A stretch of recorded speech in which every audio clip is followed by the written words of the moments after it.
La clase media cede, la desigualdad aumenta y lo único que podemos hacer es reducir deuda y gastos e incrementar ahorro e inversión.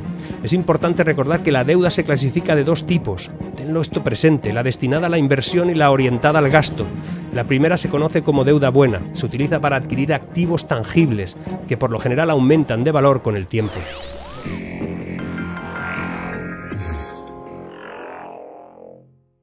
Mucha gente considera que un país frugal es un país rico. La palabra frugal suele confundirse por parecerse a frutal o similar, pero en realidad proviene del latín frugalis, que significa económico, virtuoso. Frugalis, a su vez, deriva de frux o fruc, que se refiere a fruto o producto, en el sentido de algo producido o ganado. Originalmente la palabra tenía connotaciones de sencillez, moderación, especialmente en el contexto de la dieta, el consumo.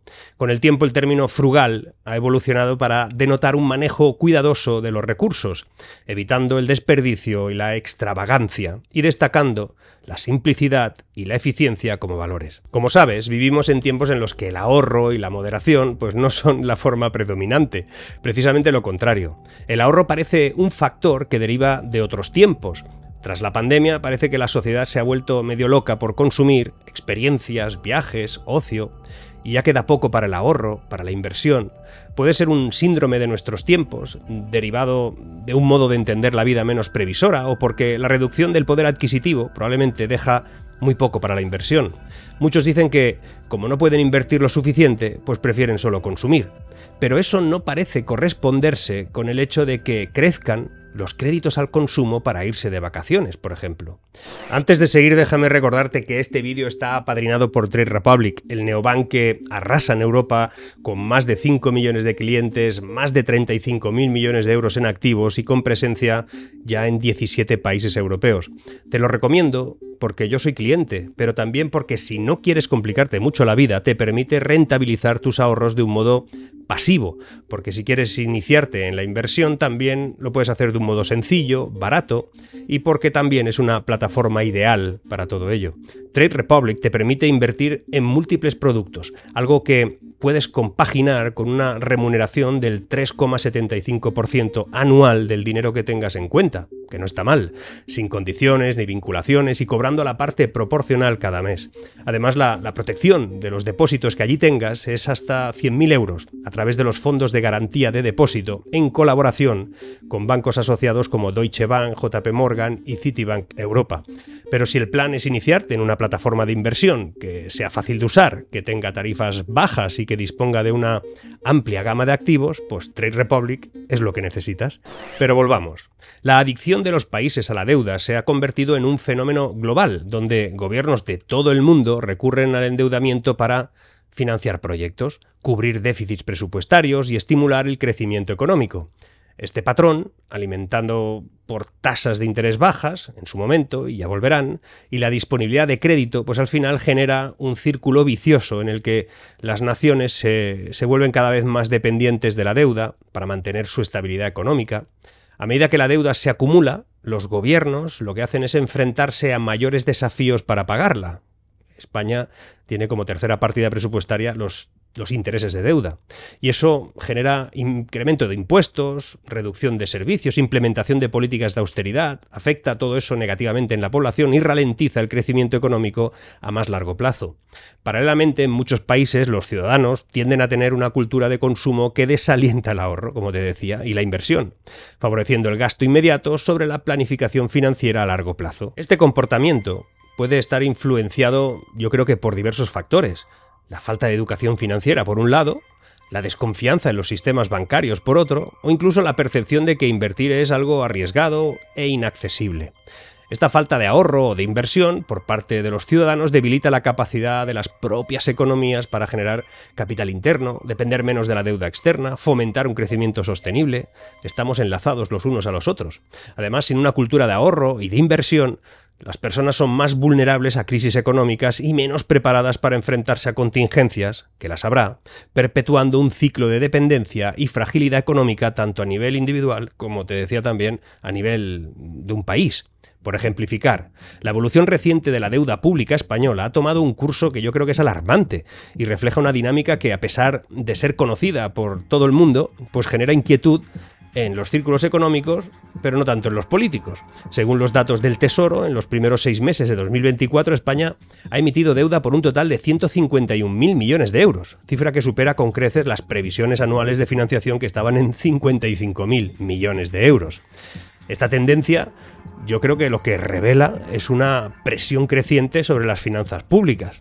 Es evidente, y tendrá implicaciones serias para la sostenibilidad de todo esto a medio y largo plazo. No se puede seguir así. La colocación de bonos del Estado a distintos plazos lo que hace es ilustrar con claridad el problema. Mira, en enero los bonos a 3 años se emitían al 2,81, mientras que en junio estaban al 3,05. Este incremento particularmente preocupante en un contexto en el que el Banco Central Europeo había anunciado ya una reducción de 25 puntos básicos, no hace más que denotar el problema. Similar tendencia se observa también en los bonos a 5 años, porque se pasó de un 2,62 en enero al 3,005 en junio, lo que encarece significativamente la deuda que se ha emitido. Estos datos no son un mero tecnicismo financiero, sino que revelan una realidad estructural que debe ser abordada con urgencia. La acumulación de deuda a tipos más altos lo que implica ahora es un mayor coste para el Estado durante los próximos años, lo que en un contexto de subida generalizada de los intereses que hemos tenido va a erosionar la capacidad de la Administración en el futuro, aunque bajen los tipos. Además, la dinámica de amortización y de emisión de la nueva deuda lo que hace es que estemos en un ciclo vicioso. En abril y mayo se amortizó deuda por 14.000 millones, mientras que en junio se tuvo que solicitar financiación por 30.000 millones. Estamos en una bola de nieve.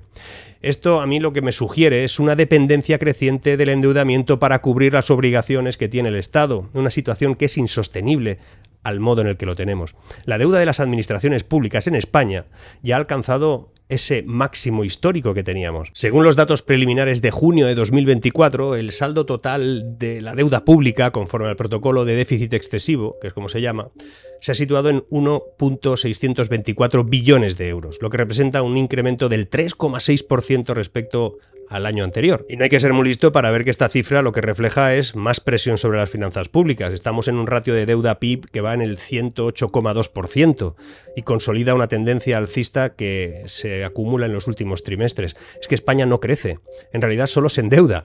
En junio la deuda de la Seguridad Social alcanzaba los 116.000 millones de euros, un 9,4% más que en junio del año pasado.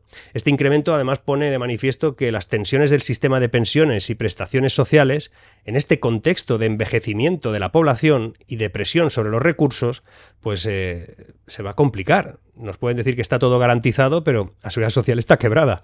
El panorama no es bueno. Hay quien dice que la deuda pues puede ser infinita, que los estados y los bancos centrales tienen una capacidad considerable para crear dinero y pagar todos los gastos, y que eso es una facultad que es, como digo, ilimitada. Pero es que eso no es cierto. Es un error suponer que los estados tienen una capacidad infinita para generar dinero. Lo decía en un vídeo Daniel Lacalle, porque aunque tienen la posibilidad de hacerlo, eso no está exento de repercusiones, porque los bancos centrales no generan dinero de la nada. Lo que realmente hacen es adquirir bonos emitidos por un Estado.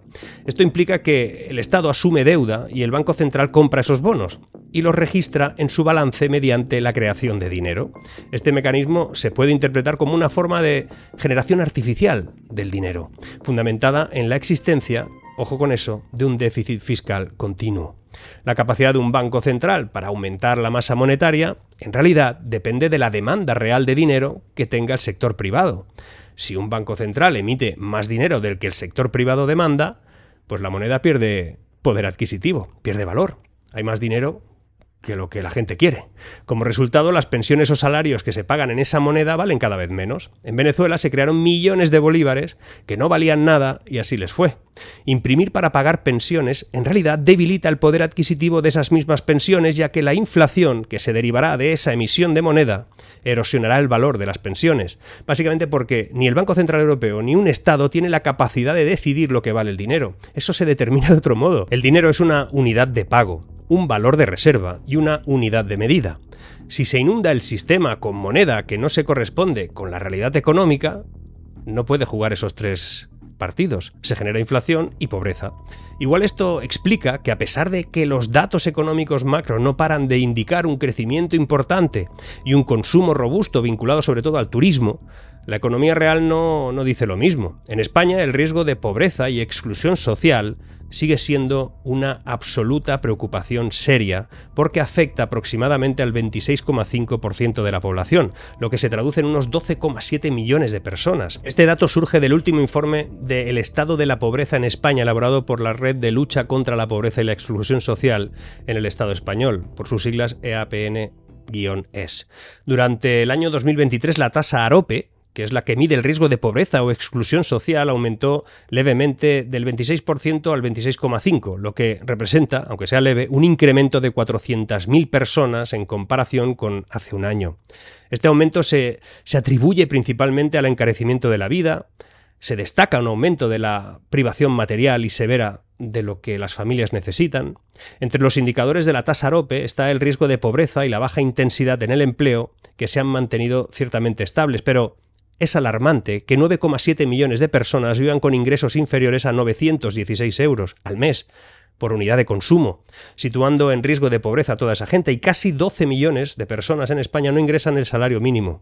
Al mismo tiempo crece el número de familias que precisan de ayudas sociales. Medio millón más reciben el ingreso mínimo vital, algo que curiosamente el gobierno vende como un logro, que lo es en el campo de la protección social, pero que es una desgracia en el campo del crecimiento y la prosperidad de un país. Por lo menos como nos venden este. La clase media cede, la desigualdad aumenta, y lo único que podemos hacer es reducir deuda y gastos e incrementar ahorro e inversión.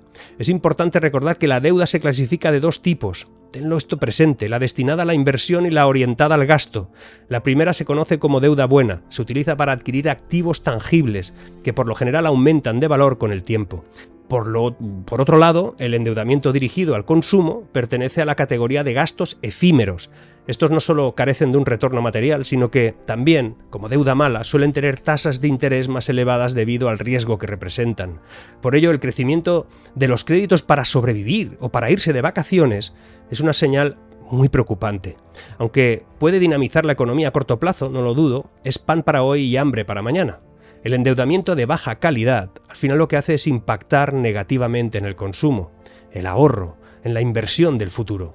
De hecho, ya se están viendo algunos efectos del aumento de esa deuda mala de todo el año pasado y parte de este. Según el informe de situación financiera de los hogares del propio Banco de España, las familias españolas están teniendo dificultades para pagar sus créditos al consumo. Hacía tiempo que no tenían tantas dificultades, porque tienen tasas de interés más altas que las propias hipotecas. En concreto, en los últimos 6 meses, los préstamos problemáticos han aumentado un 5,3% y el crédito de vigilancia especial está en el 65% del total de esos créditos. Ya lo dijo Aristóteles, es mejor no irse de vacaciones que regresar y encontrar la tarjeta de crédito más bronceada que tú. Bueno, perdona la broma. Seguimos.